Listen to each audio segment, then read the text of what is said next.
अगर आप 2000 फीट ऊंचे टावर पर फंस जाएं, नीचे उतरने का कोई रास्ता ना हो और हर पल मौत का डर हो, क्या आप बच पाएंगे? कहानी की शुरुआत में हमें दो युवतियां दिखाई जाती हैं जिनके नाम हंटर और बेक थे। ये दोनों लड़कियां 2000 फीट ऊंचे टावर पर फंसी हुई थीं। इनके मोबाइल में सिग्नल भी नहीं था, इसलिए वे किसी को कॉल करके सहायता भी नहीं मांग सकती थीं। इससे भी खराब बात यह थी कि ये टावर एक वीरान रेगिस्तान के बिल्कुल मध्य में स्थित था, इसलिए पास पड़ोस में कोई इन्हें देख भी नहीं सकता था, और यदि इन दोनों में से कोई झपकी लेने का प्रयास करती तो गिद्ध पास आकर इनका मांस खाने लगते।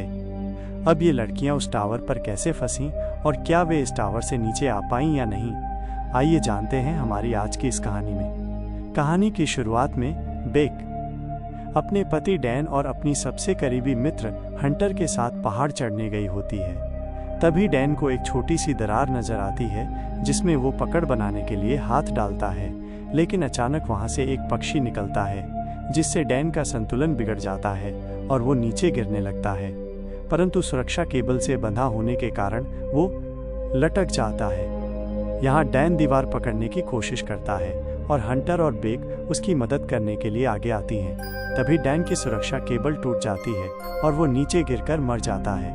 अब दृश्य 1 साल बाद वर्तमान में आता है, जहाँ बेक आज भी उस हादसे में मारे अपने पति को याद करके बेहद दुखी रहती है। वो बहुत अधिक शराब पीने लगी थी, जिससे वो अवसाद में थी। ये देखकर उसके पिता जेम्स उसे लेकर बहुत चिंतित थे। वो बेक को उस घटना को पीछे छोड़ने की सलाह देते हैं, पर बेक उनकी कोई बात मानने को राजी नहीं थी।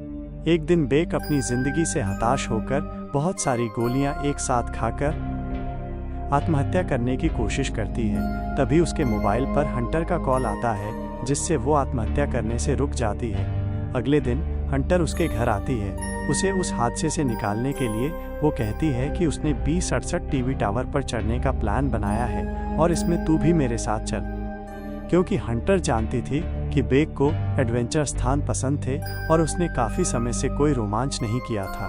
बेक, जो इस वक्त मानसिक रूप से परेशान थी, हंटर की बात को मना कर देती है। लेकिन अगली सुबह जब वो रसोई में अपनी दवाइयां लेने जाती है तो थोड़ी देर सोचकर ये तय करती है कि वो हंटर के साथ चढ़ाई करने जाएगी। इसके बाद हंटर और बेक दोनों टावर की ओर निकल पड़ती हैं। रास्ते में बेक हंटर के फोन में उसकी कुछ पुरानी तस्वीरें देखने लगती है। जैसे ही वो और तस्वीरें स्क्रॉल करती है तो एक फोटो में उसे हंटर के कंधे पर एक लड़के का हाथ नजर आता है, जिससे वो हंटर से उस लड़के के बारे में पूछती है, लेकिन हंटर उसे कुछ भी बताने से इनकार कर देती है। तभी बेक के फोन पर उसके पिताजी का कॉल आता है, लेकिन वह कॉल उठाती नहीं। काफी लंबा ड्राइव करने के बाद वे दोनों एक होटल में रात गुजारने के लिए रुकती हैं। डिनर करते समय बेक को पता चलता है कि हंटर अब एक यूट्यूब व्लॉगर है और अपनी यात्रा खर्च यूट्यूब से कमाकर चलाती है। इसी दौरान बेक की नज़र खिड़की से बाहर उसी टीवी टावर पर पड़ती है जहां वे दोनों जाने वाली थीं। हंटर बेक को बताती है कि ये टावर अमेरिका का चौथा सबसे ऊंचा टावर है।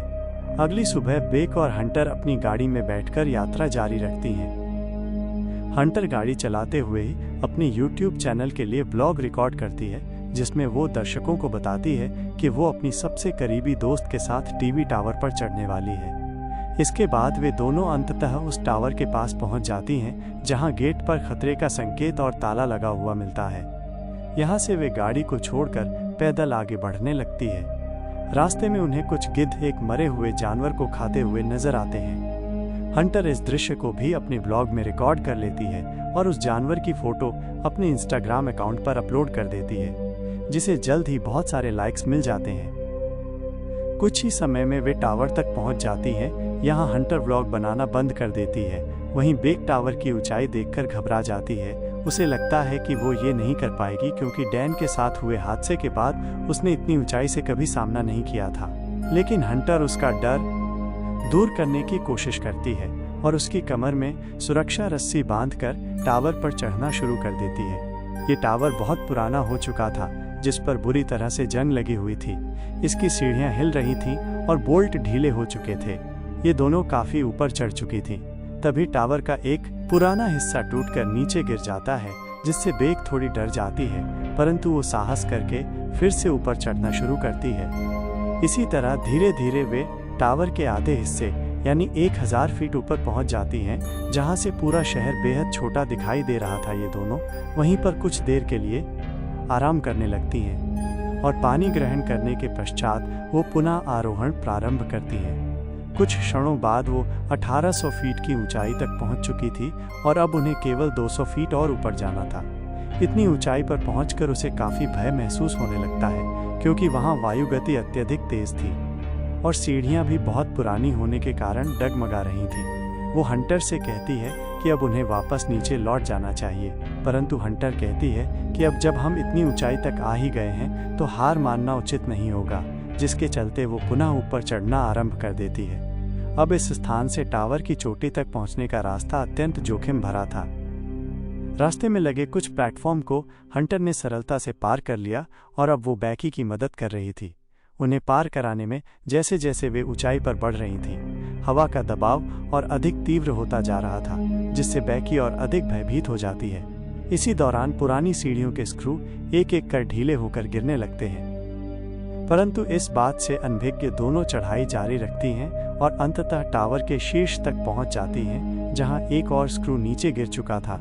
यहां हंटर पुनः अपना व्लॉग रिकॉर्ड करना शुरू करती है और बेहतरीन दृश्य प्राप्त करने हेतु ड्रोन कैमरे का प्रयोग करती है। थोड़ी देर बाद हंटर अपने दर्शकों को उत्तम कंटेंट देने के लिए ड्रोन का रिमोट बैकी को देती है और स्वयं एक हाथ के सहारे टावर से लटक जाती है। शॉट लेने के पश्चात वो ऊपर लौटती है और यही कार्य बैकी से भी करने को कहती है। बैकी मना करती है, लेकिन हंटर उसे कहती है कि यही उसका भय पर विजय पाने का अवसर है, जिसके बाद बैकी उसका हाथ पकड़कर वही करतब दोहराती है और हंटर उसकी तस्वीर लेती है। इसके उपरांत वे पुनः ऊपर चढ़ जाती हैं। यहाँ बैकी अपने पति डैन की राख लेकर आई थी और उसे स्मरण करते हुए उसकी राख को वहीं विसर्जित कर देती है। इस क्षण पर दोनों भावुक हो जाती हैं। इसके बाद वे निर्णय लेती हैं कि अब उन्हें वापस नीचे जाना चाहिए, इसलिए वे अपनी सुरक्षा बेल्ट को स्वयं से जोड़ लेती हैं और बैकी नीचे उतरना शुरू करती है। परंतु जैसे ही वो पहला पांव सीढ़ी पर रखती है, वो सीढ़ी टूट जाती है और वह गिरने लगती है, लेकिन हंटर किसी तरह उसे पकड़कर ऊपर खींच लेती है। यहाँ बैकी मृत्यु के करीब पहुंच चुकी थी, जिससे वो भय के कारण जोर जोर से रोने लगती है। फिर अचानक दोनों हंसने लगती हैं। नीचे देखने पर उन्हें एहसास होता है कि अब नीचे उतरने के लिए कोई सीढ़ी नहीं बची है। वे अपने अपने मोबाइल जांचती हैं, लेकिन उनके पास सिग्नल नहीं था और उनका बैग भी नीचे गिर चुका था, जिसमें उनके खाने पीने का सामान था। उन्हें ऊपर एक इमरजेंसी बॉक्स दिखाई देता है, जिसे खोलने पर उन्हें दूरबीन और फ्लेयर गन प्राप्त होती है, लेकिन ये दोनों वस्तुएं उपयोगी सिद्ध नहीं होती। ये देखकर बैकी हंटर पर चिल्ला पड़ती है। हंटर उसे समझाती है कि हो सकता है नीचे सीढ़ी के गिरने की आवाज़ सुन किसी को पता चला हो और कोई उनकी सहायता के लिए आ जाए, इसलिए उन्हें कुछ समय इंतजार करना होगा। हंटर देखती है कि सीढ़ी गिरने पर बैकी के पैर में चोट आई है और रक्त बह रहा है। वो अपनी शर्ट फाड़कर उसकी पट्टी करती है। कुछ समय पश्चात बैकी उससे पूछती है कि उसने ब्लॉगिंग क्यों शुरू की। इस पर हंटर गलती से डैन का नाम ले लेती है, जिससे बैकी को उस पर संदेह होने लगता है। कुछ समय बाद हंटर अपने फ़ोन की जांच करती है, जहां उसने कुछ समय पूर्व सोशल मीडिया पर मरे हुए जानवर की फ़ोटो पोस्ट की थी। इससे उन्हें विचार आता है कि वो हेल्प संदेश टाइप करके फ़ोन को रस्सी से बांधकर नीचे लटका दें, ताकि वहां सिग्नल मिलने पर पोस्ट अपलोड हो सके। हालांकि ये प्रयास असफल हो जाता है। इसके बाद वे सोचती हैं कि ज़मीन पर सिग्नल ज़रूर होगा, इसलिए वे मोबाइल को जूते में रखकर मोजे में फंसा देती हैं और नीचे फेंक देती हैं। तभी हंटर की नज़र बैकी के दूसरे पैर पर बने टैटू पर जाती है, जिसमें 143 लिखा होता है। उसे याद आता है कि उसका पति डैन आई लव यू कहने के लिए 143 कोड का उपयोग करता था, लेकिन बैकी इस बात को नज़रअंदाज करती है और वापस नीचे उतरने का नया तरीका सोचने लगती है। तभी वे दूरबीन से नीचे एक व्यक्ति और उसके कुत्ते को देखती हैं, जो टावर के पास से गुजर रहा होता है। वे मदद के लिए चिल्लाने लगती हैं, परंतु ऊंचाई ज़्यादा होने के कारण उनकी आवाज़ नीचे नहीं जाती। नीचे दिखाया जाता है कि जो फ़ोन उन्होंने नीचे गिराया था वो पूरी तरह टूट चुका था और ये योजना भी असफल हो गई। वो व्यक्ति वहाँ से चला जाता है। ये देखकर बैकी गुस्से में अपने दोनों जूते उस पर फेंक देती है ताकि उसका ध्यान ऊपर जाए, लेकिन वो व्यक्ति उन्हें नहीं देखता क्योंकि वो मोबाइल पर बात कर रहा था। इसके बाद बेकी फ्लेयर गन निकालती है, परंतु हंटर कहती है कि अभी दिन का समय है, इसलिए इसका उपयोग करना व्यर्थ होगा। थोड़ी देर बाद वे दो और पुरुषों को देखते हैं जो वहां पार्टी करने आए थे। वे निर्णय लेती है कि रात होने पर फ्लेयर चलाएंगी। रात होने पर बेकी फ्लेयर फायर करती है, जिससे वे पुरुष उन्हें देख लेते हैं। बेकी और हंटर मदद के लिए हाथ हिलाती हैं और जोर जोर से चिल्लाती हैं। दूरबीन से देखने पर उन्हें पता चलता है कि वे पुरुष हंटर की कार के पास जा रहे हैं। ये देखकर वे खुश हो जाती हैं, लेकिन मदद करने की बजाय वे कार चुराकर वहां से भाग जाते हैं। ये देख वे बहुत निराश हो जाते हैं और समझ नहीं पाती कि अब क्या करें। बेकी अंततः हंटर से उसके टैटू के बारे में पूछती है। हंटर स्वीकार करती है कि वो डैन से 6 महीने तक मिलती रही और माफ़ी मांगती है कि उसने बेकी के पति से संबंध बनाकर बड़ी भूल की। वो कहती है कि उसे डैन पसंद था और वो उससे प्रेम करती थी, लेकिन डैन बेकी से ज़्यादा प्यार करता था, इसलिए उसने ब्रेकअप कर लिया। ये सुनकर बेकी और अधिक दुखी हो जाती है, क्योंकि उसकी सबसे करीबी दोस्त और उसका पति दोनों ने उसे धोखा दिया था। अगली सुबह बेकी अपना फ़ोन चेक करती है और पता चलता है कि उन्हें टावर पर चढ़े पूरे 24 घंटे हो चुके हैं। अब क्योंकि वे काफ़ी भूखे थे और उन्हें बहुत प्यास भी लग रही थी, इसलिए हंटर निर्णय लेती है कि वो नीचे डिस्क तक जाकर अपना बैग लाएगी। इसके लिए वो सुरक्षा वाली रस्सी को टावर से बांधकर नीचे उतरने लगती है, लेकिन प्लेटफॉर्म से थोड़ी दूरी पर जाकर रस्सी छोटी पड़ जाती है, जिस वजह से हंटर बैग तक नहीं पहुंच पाती। अब उसके पास कोई दूसरा उपाय नहीं था, इसलिए हंटर अपनी बड़ी रस्सी खोलती है और खुद को उस पर लटकाकर कूदकर डिस्क पर पहुंच जाती है। वो बैग उठाकर उसमें से पानी की बोतल निकालती है और पीने लगती है। इसके बाद वो अपनी सेल्फी स्टिक की सहायता से बैग को रस्सी में हिलाती है और खुद भी रस्सी को पकड़ लेती है। इस दौरान हंटर भी ऊपर चढ़ने लगती है और वो लगभग ऊपर पहुंच ही रही होती है कि तभी उसके हाथ से रस्सी फिसल जाती है, जिससे वो तेजी से नीचे गिरने लगती है। ये देखकर बेकी की धड़कन बहुत तेज हो जाती है, क्योंकि अपने पति को खोने के बाद अब वो अपनी सबसे करीबी दोस्त को खोना नहीं चाहती थी। लेकिन जब वो डर के मारे नीचे देखती है तो हंटर रस्सी पर लटकी नजर आती है। हालांकि हंटर के हाथों में गहरी चोट लग जाती है, इसलिए बेकी पूरी ताकत लगाकर हंटर को टावर के ऊपर खींच लेती है। कुछ देर बाद बेकी एक सहायता वाला नोट लिखकर उसे ड्रोन में फंसा देती है और ड्रोन की मदद से पास के होटल तक भेजने की कोशिश करती है, लेकिन ड्रोन में बैटरी कम होने की वजह से वो दूर नहीं जा पाता, इसलिए वो उसे फिर से वापस खींच लेती है। अब दोनों फिर से टावर पर बिल्कुल असहाय थीं। रात में बेकी को एक डरावना सपना आता है, जिसमें वो देखती है कि हंटर की टावर पर ही मृत्यु हो चुकी है और गिद्ध उसके शरीर को खा रहे हैं। इससे वो डर कर उठ जाती है और तब उसे एहसास होता है कि ये सिर्फ एक बुरा सपना था।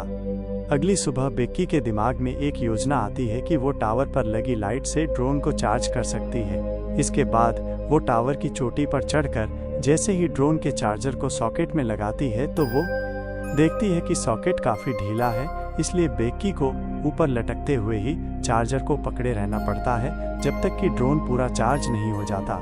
लंबे समय तक सॉकेट पकड़कर लटकने की वजह से बेकी के हाथ धीरे धीरे सुन्न होने लगते हैं और इससे भी बड़ी समस्या ये थी कि अब वहाँ काफ़ी सारे गिद्ध आकर हमला करने लगते हैं, जिससे बैग हाथ से नीचे गिर जाता है। कुछ देर बाद ड्रोन की बैटरी पूरी चार्ज हो जाती है, जिससे बेकी नीचे उतर जाती है।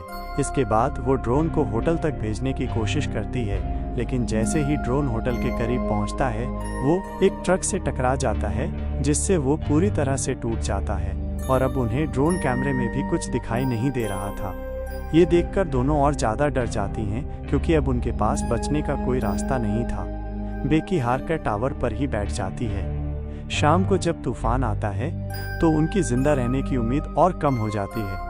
बेकी को बहुत नींद आने लगती है, इसलिए वो वहीं सोने लगती है, लेकिन हंटर उसे सोने से मना करती है, क्योंकि नींद लगते ही गिद्ध फिर से हमला करने लगते हैं। बेकी हंटर से उसका दूसरा जूता मांगती है ताकि वो इस बार उसमें अपना मोबाइल डालकर नीचे फेंक सके।